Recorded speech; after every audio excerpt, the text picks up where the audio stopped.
please? I will start roll call. Mike Picardi had noted that he was going to be absent today. Stacy Rizzo, Here. Susan Gravellisi, Here. Dr. Kelly, Here. Carl Svensson, Here.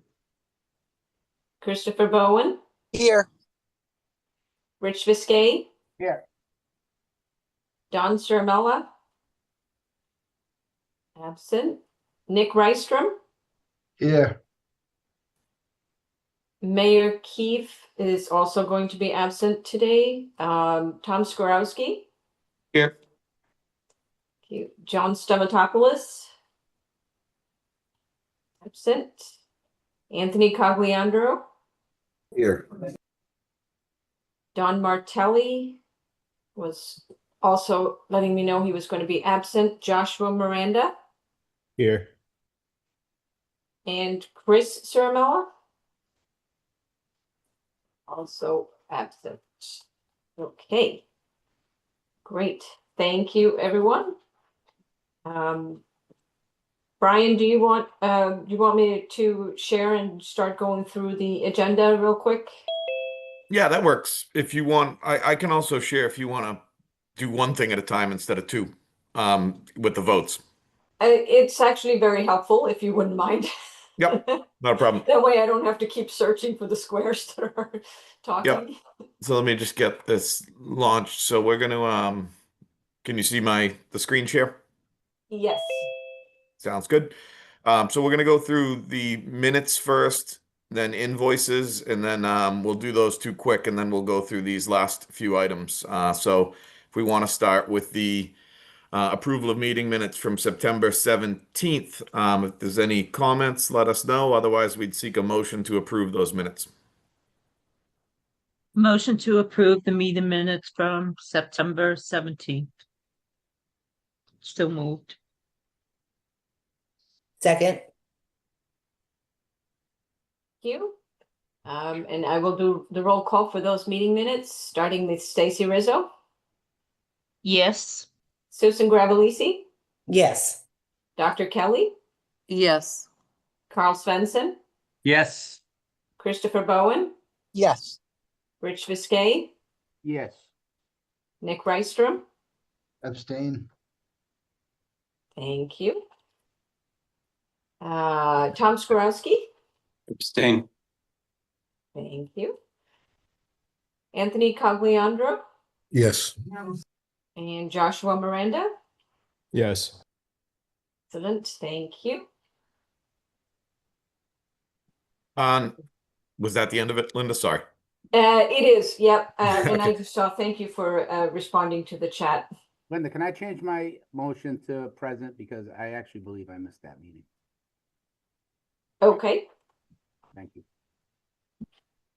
Next set of minutes, September 25th. Actually, I noticed that Chris Ciaramella joined, if you want to engage him in that roll call. Oh, thank you.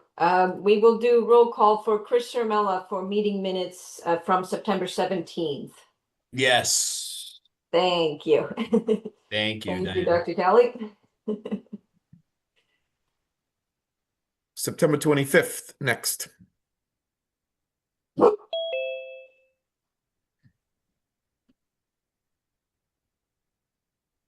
There are no questions. We'd seek a motion to approve the minutes from September 25th, 2025. Motion to approve minutes from September 25th. Second.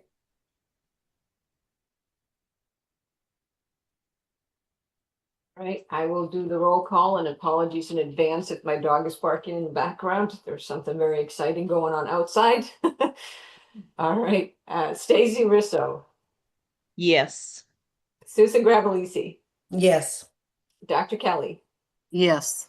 Carl Svensson, Yes. Christopher Bowen, Yes. Rich Viscay,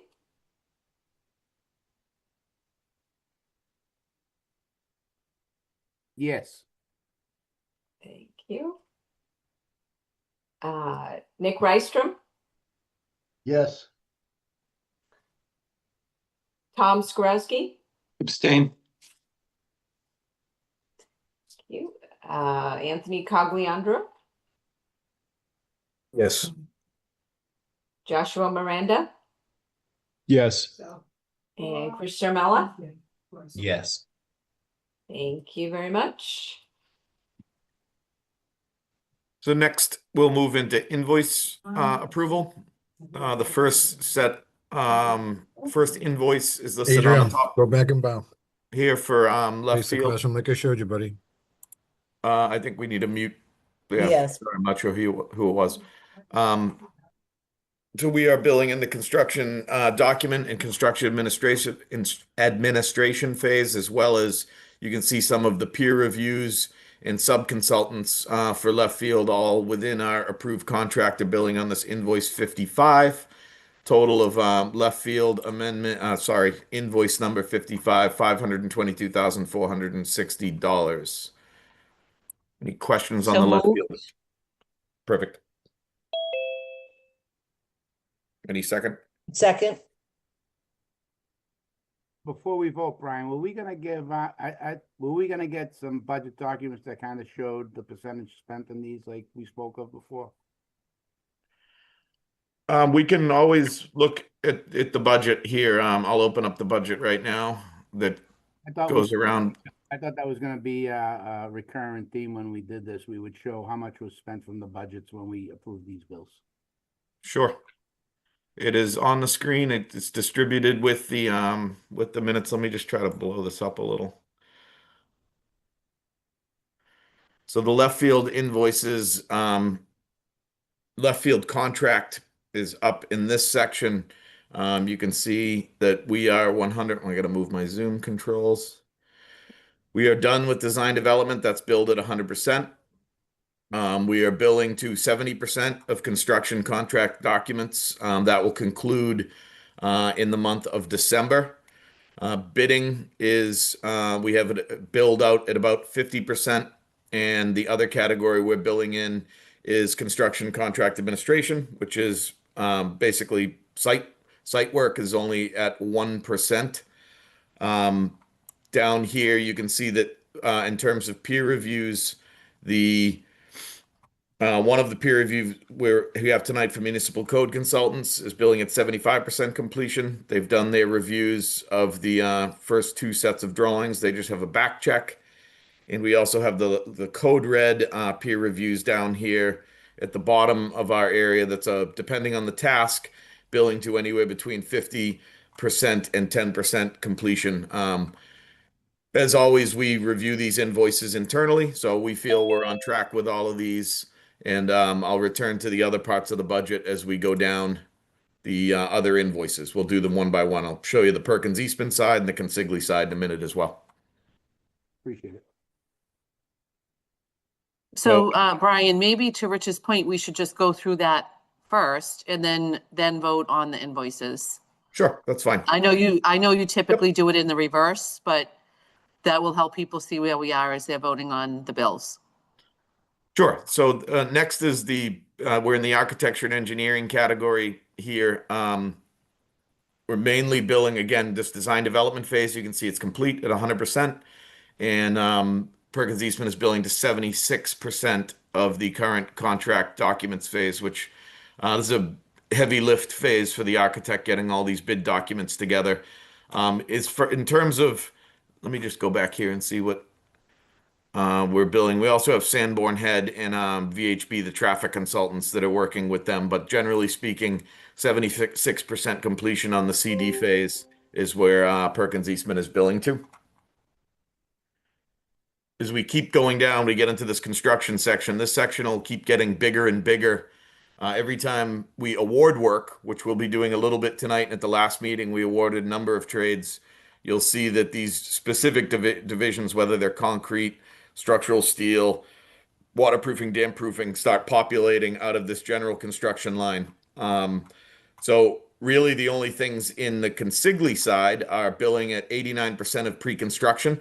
And then you can see some very small percentages in here for fee and insurance, which whenever there's a direct billing against the line, it has a piece of fee and a piece of the insurance billed with it. And really only the large percentage here is 56% of the temp fencing. We still have more temp fencing to do to bill against, as the entire site is encircled in fence. And otherwise, general requirements is where some of the setup, the site setup, trailers, etc., are billing. As you see, we get into the construction lines, concrete, etc. None of that's billed yet. We'll start seeing billings for these items as we place orders for actual equipment and start installing equipment on the site. So you can just see moving down here. Again, we have site work awarded, but 0% billed. So we think all three sets of these invoices, which I'll now put on the screen, are billing to the accurate point with respect to where we are in the schedule.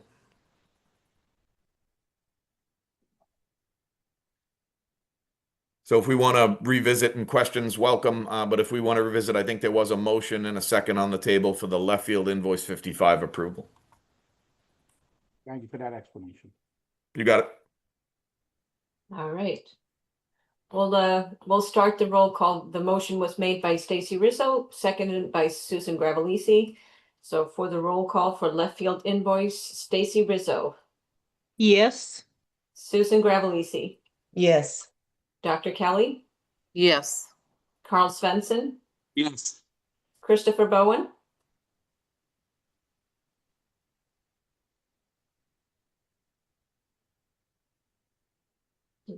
did we lose Christopher? I still see him. Yes. Muted. Christopher Bowen, can you hear us for the roll call?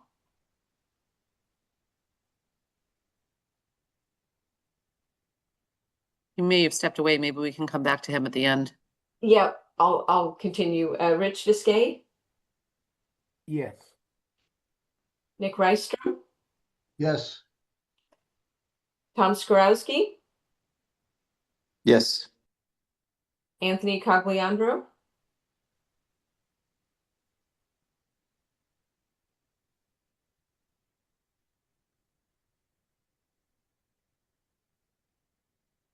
I still see him there too, so maybe he stepped away also.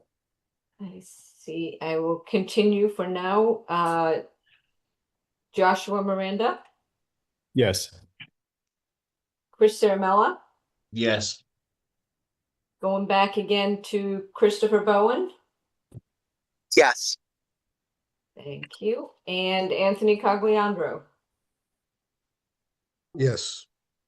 Thank you. That covers it.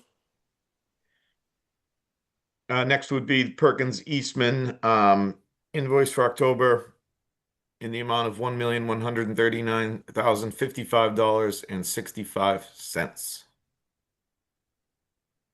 Motion to approve. Second? I'm sorry, who made that motion? Tom. Tom, thank you. My squares aren't cooperating today. And it was seconded by several people, but Susan, I'll give it to Three-way you tie. again. And for roll call, Stacy Rizzo, Yes. Susan Gravellisi, Yes. Dr. Kelly, Yes. Carl Svensson, Yes. Christopher Bowen, Yes. Rich Viscay, Yes. Nick Rystrom, Yes. Tom Skorowski, Yes.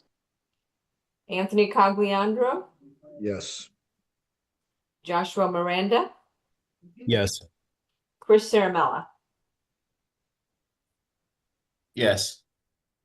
Thank you very much. Brian?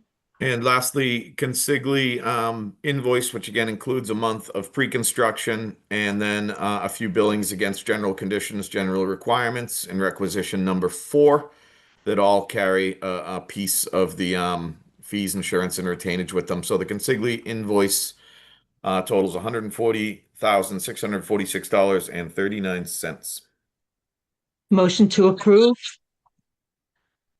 Second. You?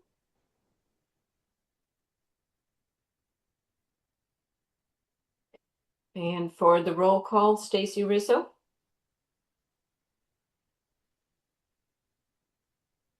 Jason, you're on. Yes. Yeah. Thank you. Susan Gravellisi, Yes. Dr. Kelly, Yes. Carl Svensson, Yes. Christopher Bowen, Yes. Rich Viscay, Yes. Nick Rystrom, Yes.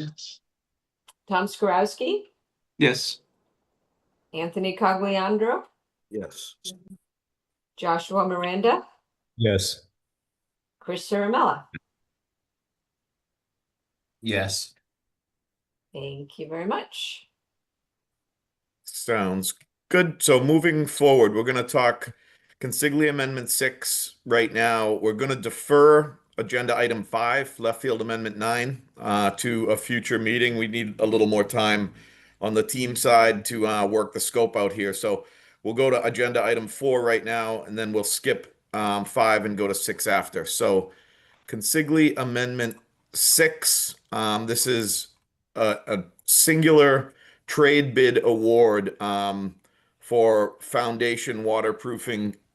This is the first trade bid, which I think, as we've explained before, there are 18 categories that the state of Massachusetts defined must be based on public trade bids. We went through a pre-qualification selection with the pre-qualification subcommittee, and then we sent out the bids for waterproofing. Ultimately, this is how the award breaks down. The low bid was, I'm going to skip to another page. It'll show the bids better. One sec. Ultimately, amongst the pre-qualified bidders for this work, Beacon Waterproofing was the low bid at $658,007. And ultimately, this was, let me again jump back a few pages. This is 106,000 under what we had carried for this same scope in the estimate. So I remember reporting that we were about, let me actually bring up, this was the slide from the last award, about 10.7 million under. In terms of tracking bids against estimates, this brings us to about 10.8 million under to award the foundation waterproofing for to support the waterproofing we need underground. Ultimately, we'll be bidding this trade again for everything above the foundation, but to support the schedule, getting this firm on board to have the foundation ready to go is what we needed to do for now. So I'll pause for questions. Otherwise, we'd be seeking an motion to approve Consigli Contract Amendment number 6 for the total of $704,858. Hey, Brian, before we vote, that slide that you showed, the $10 million of underestimated, Yep. could you just go back to that for a quick second? Have we moved that $10 million into contingency, or this isn't new money? This is the 10 million that basically we're 700,000 good to the 10 million? Is that what I'm reading here? Yeah, so in the construction category, we're trending 10.8 now under the estimate. We need to wait out fully bidding the project before we handle what MSBA calls the bid savings. So they really don't want us moving anything out of the construction category till we're done bidding, which we will be done bidding in the winter. And this number could go up, this number could go down, but ultimately anything at the GMP contract, which is post bidding everything, we wrap this all up in what's called a GMP contract amendment with Consigli. Anything at the end of the day when we're done bidding in this under category will make its way to the owner's contingency. But put another way, we're really 715,000 under, not 10.7 million, when you consider the fact that we reduced it by 10 million. If you correct, so exactly. So yeah, considering the 10 million, we are 715,800 under, correct. Okay, cool, thank you.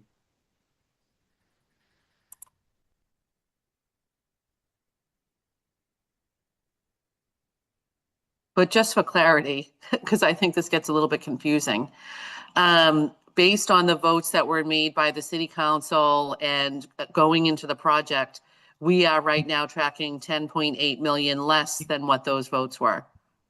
Correct. Okay. But we reduced the budget 10 million, right?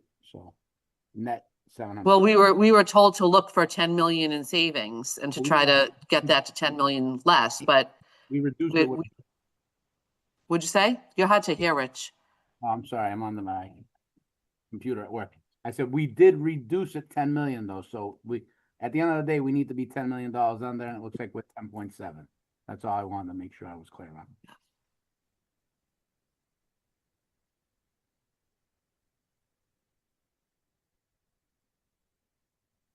Any other If questions? there's no, Sorry. if there's no other questions, I moved, that 412. So So- I'm gonna, I would, 854 for the budget. I actually did have one more question. Sorry, before we get to this. So Brian, a minute ago, I think you said that this came in 100 and some odd thousand under what was budgeted. Is that right? under what was estimated for this scope, yes. What was estimated? Sorry, my misuse of the word there, right? So what was estimated was what number? $810,962. Okay, and it came in at the 658,007. Yes, which you then have to add certain what we call below the line costs, including the bonds, the fee, et cetera, too, and that gets you up to the 705,858. Okay, that's helpful. Thank you. And then if you go back to the page you were just showing a minute ago, I think that was this page. it had a number 400,000. Yeah, that one. Go down a little bit lower. Correct. What is The this original 400? budget. That's the original total project budget, Gotcha. Okay. All right. I'm on track. Thank you. which, yeah, that just has to be noted in these standard contract forms with the original construction approved. Full budget was approved at. Perfect. Gotcha. Thank you. Stacy, I would say the wording, if you want to make a motion, is a motion to approve consigli contract amendment number 6 for the total value of $704,858. And with what he said, yes. Thank you. Second that. Thank you. And for the roll call, Stacy Rizzo, Yes. Susan Gravellisi, Yes. Dr. Kelly, Yes. Carl Svensson, Yes.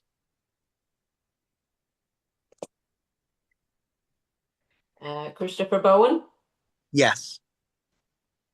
Rich Viscay, Yes. Nick Rystrom, Yes. Tom Skorowski, Yes. Anthony Cogliandro, Yes. Joshua Miranda, Yes. Chris Ciramella. Yes. Thank you very much. Thank you. As noted, we're going to defer agenda item 5 to a subsequent meeting and move into agenda item 6, which is the contingency overview. Joe, do you want me to just tell me when to click? Is that a scroll? Yeah, because I'll probably be just working from my notes here. Perfect.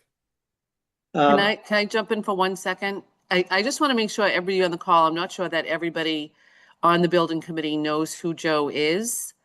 And so I didn't know if it would be worthwhile to take just a minute to remind everybody that Joe is a very generous volunteer who has a lot of expertise in the field of building and construction and owners project work and all of those things throughout his life, both long career managing this kind of work in the city of Boston and also for Harvard University.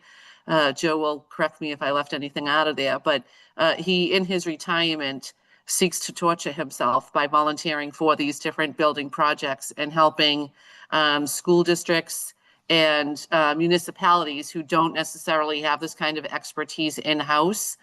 And he does this all out of the goodness of his heart. And we really are appreciative of all of the guidance that he's given us over these many years and will continue to give us until we see this project through. So I just wanted to give that quick introduction for anybody on the call who might not know who Joe is, and really to reflect our appreciation for the guidance he's given us, out of the goodness of his heart. Well, thank you for that introduction and overstating all that stuff. So I was asked to, sort of lead a discussion about contingencies because you're at the point in this project where, it's a very big project. There's big dollars, and you're going to be asked probably on a regular basis to use some of that contingency. I know that most people on this committee have a lot of experience with contingencies, so this was sort of targeted at those who have less experience, and also because there's 6 contingencies here, and they're all a little bit different. Some are going away, some are going to stay. Just a review for everybody what we're looking at, and if you have any questions, just stop me. This is a discussion, not a lecture. After I go through this, Brian will talk a little bit about the kind of documents you will see, so you'll know what's going on with contingencies, how the approval process will work, things like that. So I'll just start with a very high overview, and then I'll drill down to some details which may or may not be useful after I sort of give you an overview. But if you had looked at the budget, let's say at the 60% estimate, you would have seen, and these are listed on the last page, 6 different contingencies. So at the end of talking about contingencies in general, I'll go through each one so you know what the current status is, will you have to deal with them or won't you have to deal with them. The ones you'll have to deal with the most are the 2 owners' contingencies. One is soft cost, one is hard cost. There's a third one you're going to be very interested in throughout the project, which will be the CM or construction manager's contingency.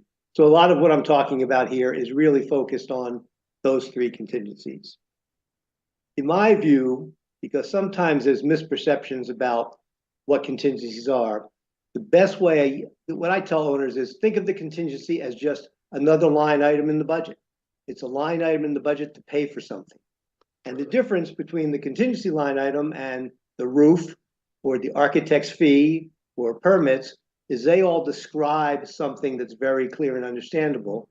Contingencies basically describe a use, and the use is to deal with stuff that we could not or did not anticipate in the specs in the drawings. So they're line items in the budget to pay for things. They're not a pot somewhere, outside of the budget, and you will likely use them. They're not, as I said, an emergency fund. They're not a slush fund to say, we always look like we have a little more contingency. Let's go spend it on something else. And you can't look at it until the project's over in terms of how much are really savings. Up until that point, they are line items that you should be interested in guarding. Why are there contingencies? We know that the industry knows from experience that if you just set your budget at everything you can estimate, you will more likely than not, matter of fact, in almost all cases, you will exceed your budget. So everyone knows from experience that you have to protect for the unknown. And you're not only protecting your budget, you have a very fixed budget. No one wants to go ask for more money for this project. You have a very fixed budget. So you protect your budget. You will not exceed your budget if you had the right contingencies in that budget. And I'll talk a little bit later, and they can even protect your schedule and the quality of the finished product. Approval. Various contingencies have various approvals, but the 2 that the school building committee has absolute control over, money cannot be sent without prior approval from the school building committee, are the 2 owners' contingencies, hard costs and soft costs. And I understand from Brian, and Consigli can correct me, the other contingency that will be active is the construction manager's contingency. And my understanding is that the school building committee does not have approval over that, but it requires the OPM's signature. And we'll talk about the difference in these contingencies. People often wonder, well, how much will we use? I can tell you this, you will use some. You've already used some. You've used $600,000 in soft costs. And you will use some of your construction manager contingency and the owner's hard cost contingency. But I am pretty sure you won't use all of it. So those are my limits. You use some, but you won't use all of it. That'll narrow it down for you. The other thing I want you to know about contingencies, and we'll get to this at the end, is if the school building committee just focuses on remaining contingency in a certain way, and left field will provide information so you can do this easily, you will know the health of your project just by monitoring contingencies. So let me go in a little bit more detail, but stop me because I'm just going to sort of walk through it. And that's where we are, Brian, right? So as I said, these are funds to cover things that couldn't be anticipated. Every project has unanticipated. It could be for a variety of things, which we'll talk about a little bit. It doesn't matter. It does matter how good your team is in terms of how much contingency you will use, but you can have a really good team, which we do, and you will still have unforeseen and use contingency. So they're in there because based on experience, it always happens. You have to have it at an adequate level, or you can exceed your budget, which you cannot do. They can prevent, and one of the things they're there for is to prevent any costly delays, because if you have to stop a project because you go, oh, we have to make a change and we don't have the money, we have to go back and get more funding, that's a delay in your project. Contingencies help you avoid that. They provide a lot of flexibility. You will see as you go along, not everything's straightforward. So having the money at hand to be flexible at how you approach a problem is very, very useful. As I mentioned, again, these are line items of budgets for costs you will see. You just don't know how much of that cost you will see. So how are they used? What are they for? We know you're going to control them tightly, but why may they come up? Well, one of the big ones is unforeseen conditions, which often talks about what's under the ground. No matter how many holes we punch in the ground, there's always the possibility that what you can't see can lead to surprises. When you're on a big, complicated project, you have complicated architecture, structural systems, mechanical systems, coordinating all that, even with all our 3D stuff and AI or whatever, you still can't get perfect coordination. Things will come up that may to lead an expense. You got to be ready for that. The next one is a very interesting one at this point in time, costs. There's always volatility in cost. We're always worried about inflation, but now we have this new thing called tariffs.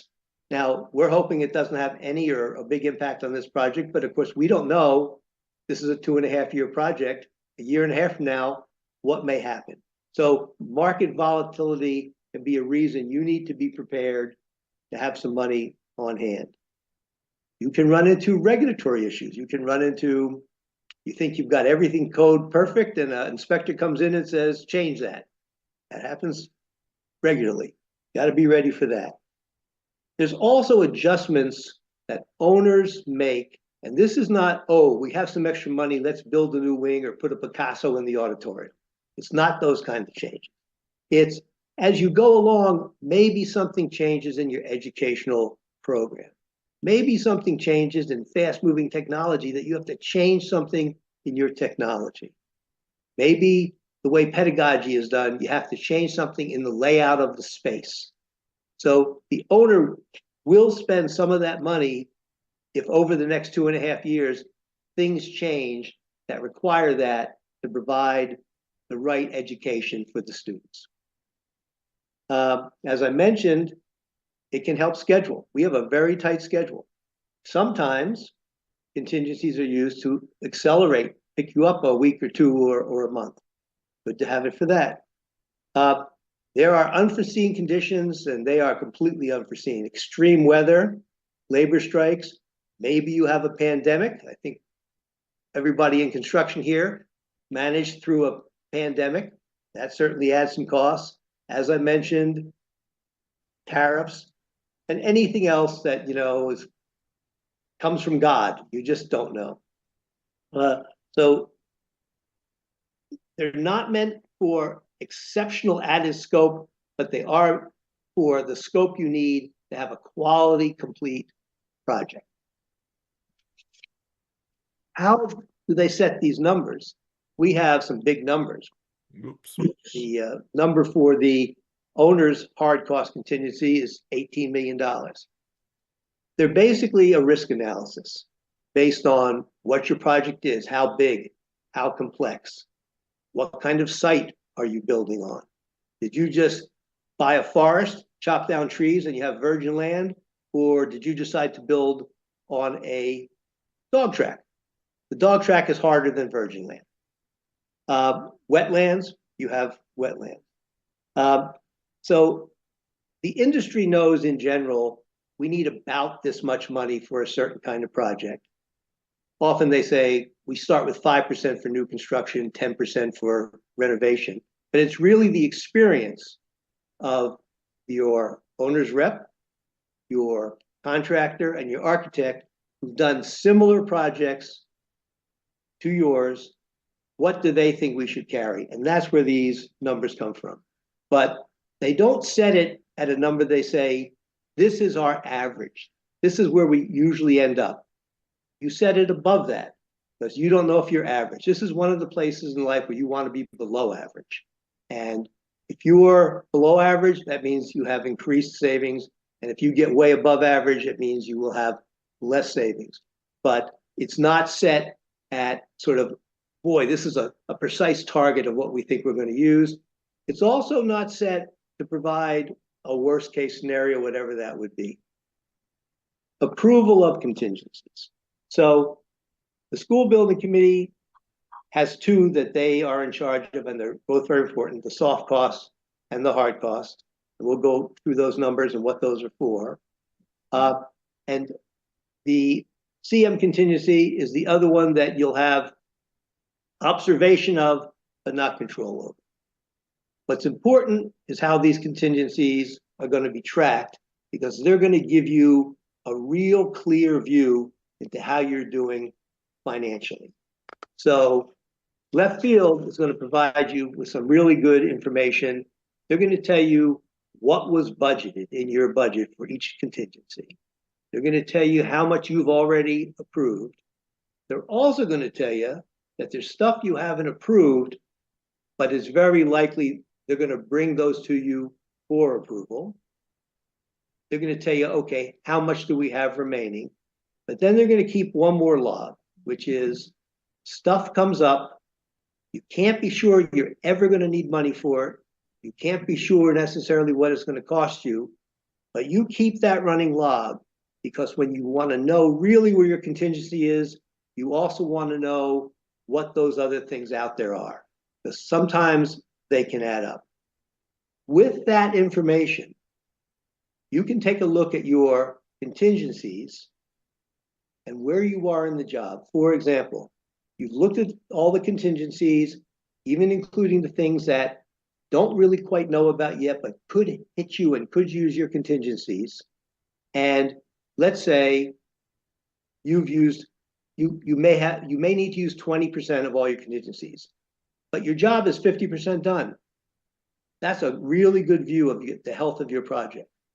And of course, if the number is 50% of the contingency looks like it could be used, and the job is 20% done, that's when you start having concerns. So that's sort of the way I deal with contingencies and look at them. Any questions? Concerns? Perfectly clear, huh? Okay, so you've seen in these various estimates a lot of contingencies, sort of on the order of magnitude. I think at the 60% estimate, $60 million in contingency. That's a huge number. Some of them will go away when you get to your GMP with consigli. Design contingency, I'm not going to spend much time on because that one will go away. It often confuses people. It's just there because when you do early estimates, there's a lot of stuff you don't know. And by the time you get all the plans and specs in, except for the total unknowns, you don't need to have a design contingency saying, geez, we're just guessing on this part of the job. So that one's going to go away. You don't have to deal with it again. But in case you were wondering what happened to that 15 million, it's not easy to exactly trace where it went, but you won't see a design contingency at 100% drawings. Escalation, I think you're familiar with. 2 years ago, when you're estimating this job, you're using numbers from 2 years ago, and the estimators make a guess. How much will it go up? There was a time not too long ago, they couldn't keep up. Whatever they guessed, it was too low. But right now you're in a good climate, so we're hoping what they guessed is right or more. And typically the escalation contingency, like the design contingency, goes away. As you get to 100%, you're at the point where you're actually getting the real market prices, you won't see that one. So you don't have to deal with those. There are 4 that you may have to deal with, 3 definitely. There is $3 million in tariff contingency in there. This is only the second job I've been involved with the tariff contingency. This one's further along than the other one. I really don't know how Consigli is thinking about that. If it's not an issue anymore, we're not worried about tariffs.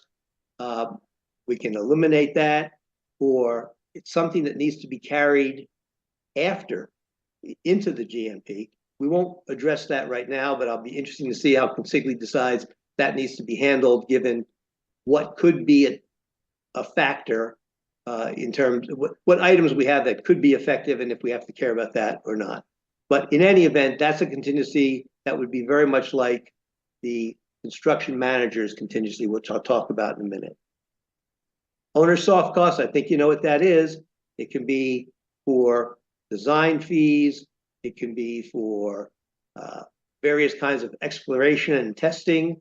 You've seen $600,000 of that so far. It doesn't stop when design stops. It continues through construction. So you can spend the soft costs during the construction phase. You should expect that to happen. Owner's construction, those are the things that fall to the owner because they're not included in the GMP, and the construction manager is not responsible for some of those things. There are things that the construction manager that were unforeseen by the construction manager that they are responsible for, but you don't have to pay that. That comes out of the CM contingency. But for the owner's construction contingency, there will be items that couldn't have been foreseen by Consigli, could be things you wanted to add. That's the one that you're going to probably spend most of your time deciding, do we approve a change order or don't we approve a draw on a contingency or not? The construction manager's contingency often confuses people. Consigli does not have a crystal ball. They do the very best they can to estimate a job, buy out a job, give you a price which is a gross maximum price. That means you won't pay more than that price. So if they are just giving you a price of what they estimated, that means every dollar over that has to come out of them. And since they know and we know they can't perfectly predict everything from those plans and specs, they get a cushion. And their cushion here is $10 million. And if I understand the contract correctly, according to Brian, they will go and say, we need this extra money, we missed this, we should have anticipated it. But you know, I think what's it called? Reasonably inferable, is that the contract language, something like that? Yeah. That the CM would have to have, they reasonably infer what might be missing. And the reason they're able to do that is because they've been with you through design. And so they do have a responsibility because they've been with you through design, that they know about the job, and they cannot say what happens if you had a hard bid where the contractor would come to you and say, that doorknob was not in the plans and specs, so that's a change order. I lived in that world for a long time. So you don't have that problem. But there will be things that, the consiglio will need to take out of that CM contingency. However, the CM contingency does revert to the owner. It's not part of their GMP. Their GMP, you pay what the project costs them plus fee. So if in fact they don't spend the $10 million or any portion thereof, that also falls to the owner. You can think of it falling to the owner's contingency, or just it's savings to the Revere share. Revere does not have to pay that if it's not used. I'd finally say, when you think about approving or not approving, think about what's best for the project, and if you're getting value for what you are paying. And it's, I'm glad it's on your shoulders and not mine, but that's the worldview of my worldview of contingency.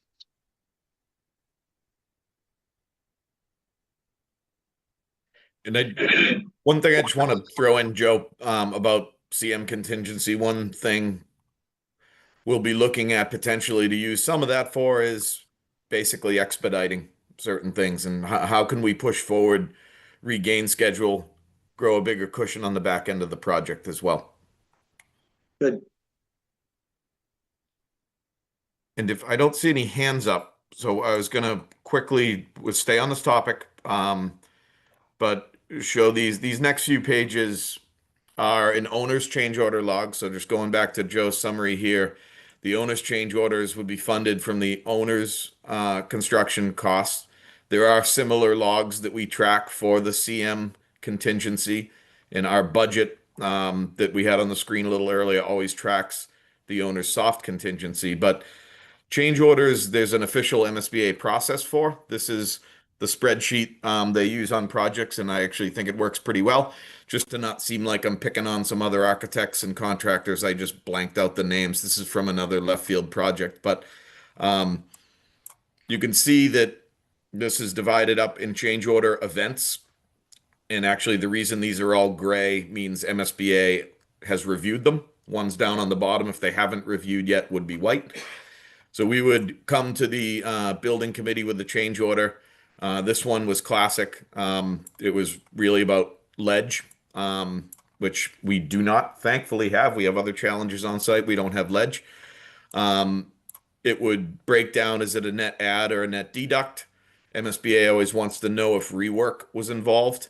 And then these two columns are where we play a very advanced sort of game of pickleball with the MSBA about, is it eligible or is it not eligible? We, the OPM, do an initial pass when we're submitting a new change order of saying, if we put the value in this column, I owe them an explanation on why we think it's eligible for reimbursement. And if we know it's categorically ineligible, we'll save them the time and put it here. They then review these, and as we get change order reviews back from them. So when the committee approves the change order, it'll then take a few months. They only review change orders quarterly. We'll put in any change orders that were approved by the building committee to MSBA in a quarter. At the end of the quarter, they'll review them. We'll debate the merits of whether it should be eligible or not. And then we'll come back to the committee with a report on did they agree, did they not agree. We'll track how much of the change order money is ineligible. Now, like everything else in the MSBA world, there's a cap. The cap is they will only participate in up to 1% of the construction value for change orders. But that's 1% that we want to recoup to try to extract the full grant out of MSBA. So they also want to know what approximate what cost by trade. This isn't all the trades, but they want to know if it had something to do with structural issues, site issues, utilities, plumbing, electrical, HVAC, or miscellaneous. A lot of things end up falling into miscellaneous. And they want to know the origin. Was it a coordination or design issue, something that just didn't show up clearly enough on the drawings to bidders? Was it new scope directed by owner? Was it result of differing conditions or new scope by a third party? That could be an inspector, a building inspector. These typically, if they pop up, tend to pop up later in the project as we're bringing various, as Consigli is bringing various revere inspectors and entities through there. And we put basic descriptions of what these are in the comments section, but there's always a back and forth with between left field on your behalf and MSBA of how to maximize reimbursement for these. You can also see that multiple change events are often captured in one change order. Change order 1 here was one clean event, but if I scroll down to change order 6, in this case, it was 3 different events, very different events, and some of these were related to technical coordination of fiber and bypass, and other was this town spending money to put a mosaic mural on the entry to the building. So these change orders can really vary in what they carry with them. I'm going to scroll all the way down. You can see this example is this was where the cutoff was of MSBA had already reviewed all of this stuff. We knew the result of reimbursement. All of these items in this column were eligible. All these, sorry, I had it backwards. All these were eligible. All these were ineligible. And as we get new change orders, we submit them down here on the white. And lastly, there's a number of sort of very somewhat complex calc boxes in this. This is a spreadsheet that calculates a lot of items that sort of derive the MSBA cap amounts, whether it's related to the site, whether it's related to the furniture and equipment cap, and really just tracking what's left. So this is one of the working documents that we'll use to create a couple of nice simple summary pages, or dashboards, I kind of like to call them, that Joe referenced earlier, of how much work have we bid, how much work have we put in place, how much contingency have we eroded. You don't have to get used to going page by page through this document, but we will show you some examples. The reason we don't have good examples to look at is we don't have any change orders yet, and we don't have any potential change orders yet, which is good news. As we start seeing those items and having a potential change order log, we will start sharing those and reviewing those.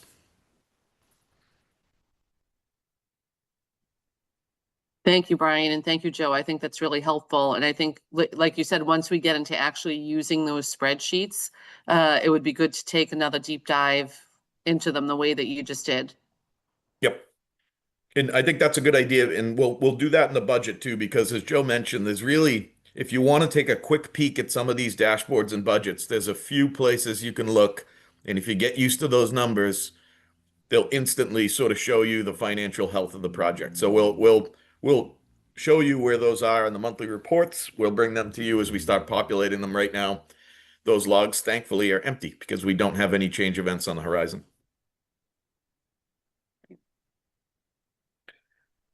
Any questions on that agenda item? Can I make another suggestion? Can we put this discussion on the agenda for the next meeting as well? I know that people just got Joe's summary page today, right before the meeting, so they might not have had a chance to actually read it. I do want to clarify that Joe gave it to us earlier in the week. It just didn't go out with the original packet. But I want to just make sure people have time to read it and process it, and then if they could have questions that maybe if we take a minute at the next meeting, they might emerge. Good idea. And I'll even if we don't have content yet, I'll bring up some of those graphs and the dashboards I was mentioning, so people just get used to the graphic format of them as well at that meeting.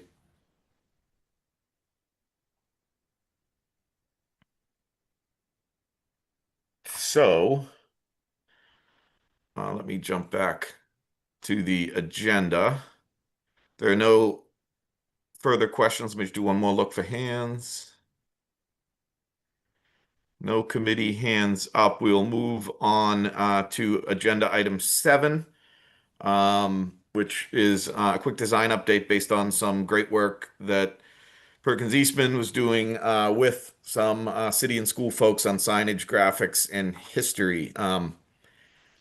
I think maybe there was a chat with a few folks, Dr. Kelly, about Dawn's not here. I'm not positive who wants to spearhead this, or if you want me to click through these.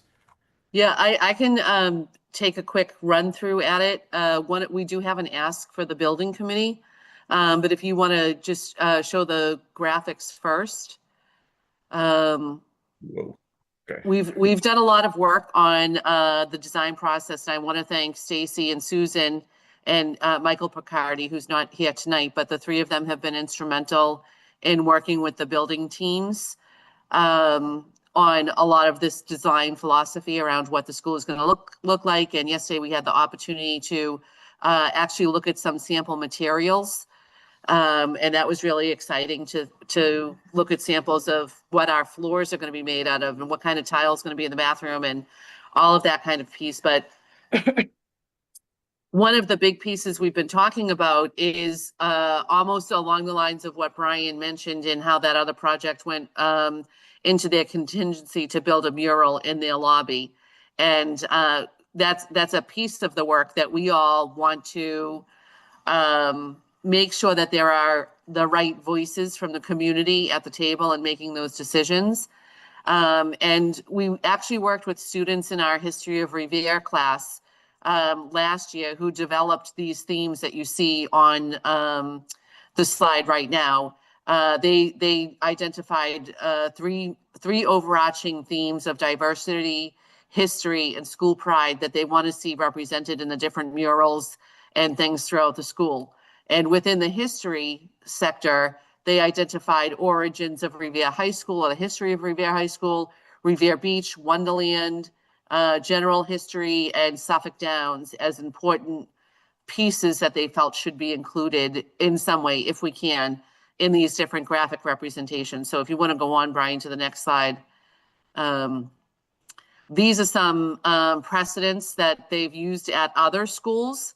The one on the top right, we were really interested in. It gave a map of the world and then showed where different major populations in the city of Revere have emigrated from. The one on the bottom right is in Lowell, and it looks at the different neighborhoods throughout the years, kind of giving a timeline type of thing. If you want to go to the next slide, Brian. I don't know what this is. I think that was just some supporting info. Homework. Yep. I think that was notes. Yeah. And these were some different ideas from the city of Revere in particular that they were looking at. Did we want to represent the cyclone, the Wonderland, the maps, all of these different pieces?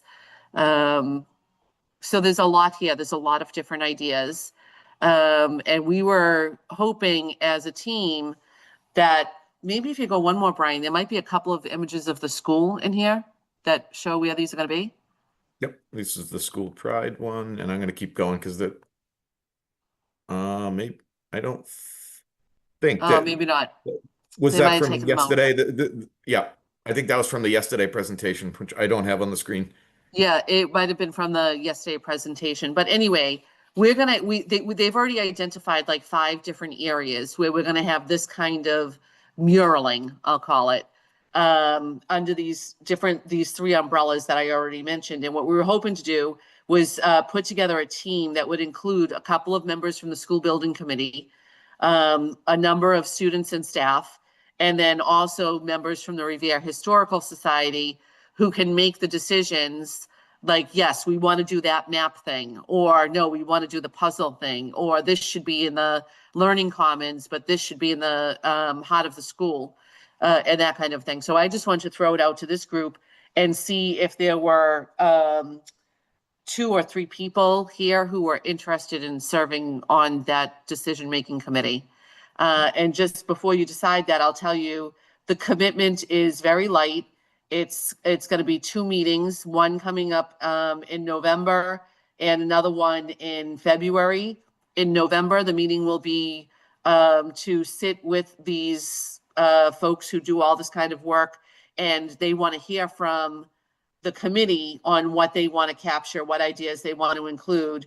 And then they would come back and meet with the committee again in February and say, these are what we think you should do based on what you've all told us. We think these are the right ideas and where they should go.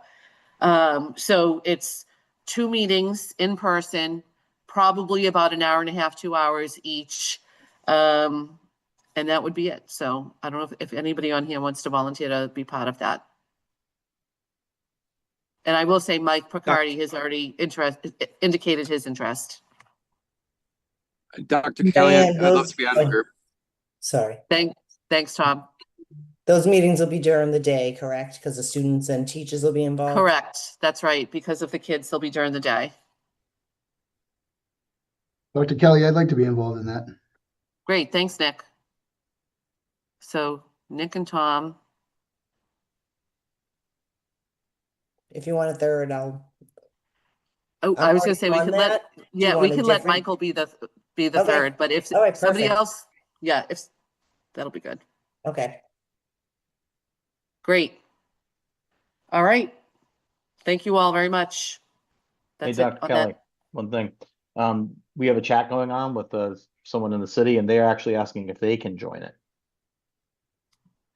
Outside member. So the group that we were looking to include right now was school building committee members, students and staff, and Revere historical members. So Donna, you have my email. Send me an email and let me check with the mayor and see if they want to also engage a couple of other community members. We were looking at the members of the Revere Historical Society as being the community members, because they are all residents and community members in Revere, but typically they have a little bit more of a historical perspective. Doesn't mean that we can't engage others, but shoot me an email and I'll get back to you on that.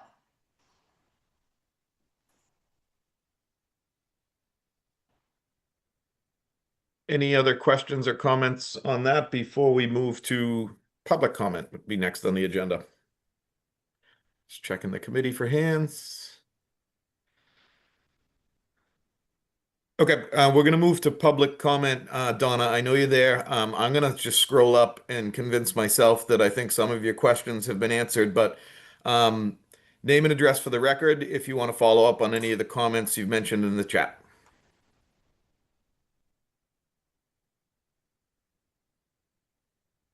Okay. No public comment from anyone going twice? Donna, are you able to speak, or I don't know if she has audio, Brian. She's writing in the chat.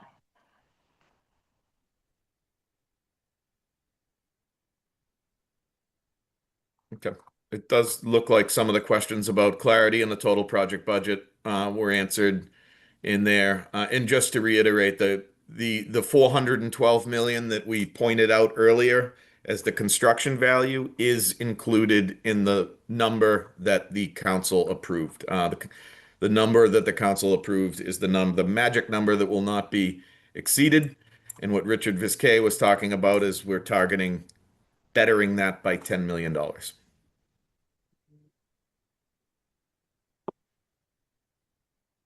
And I see. Did you mean Donna held live in person? Is that what you mean? I know you're. Yes. So we've been meeting remotely for the duration of the project. If there's that sort of is, I do what the committee tells me to do.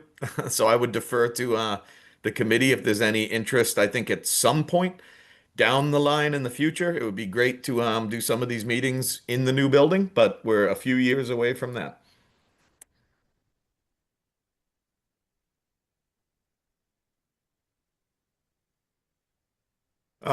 So we're going to call that for public comment. Any new business or other business from committee members? Seeing none, hearing none, we would entertain a motion to adjourn. No Motion moved. to adjourn. Second. Thank you all. Hi, everyone. Thank Thank you. you. Bye. Have a good night. Recording stopped.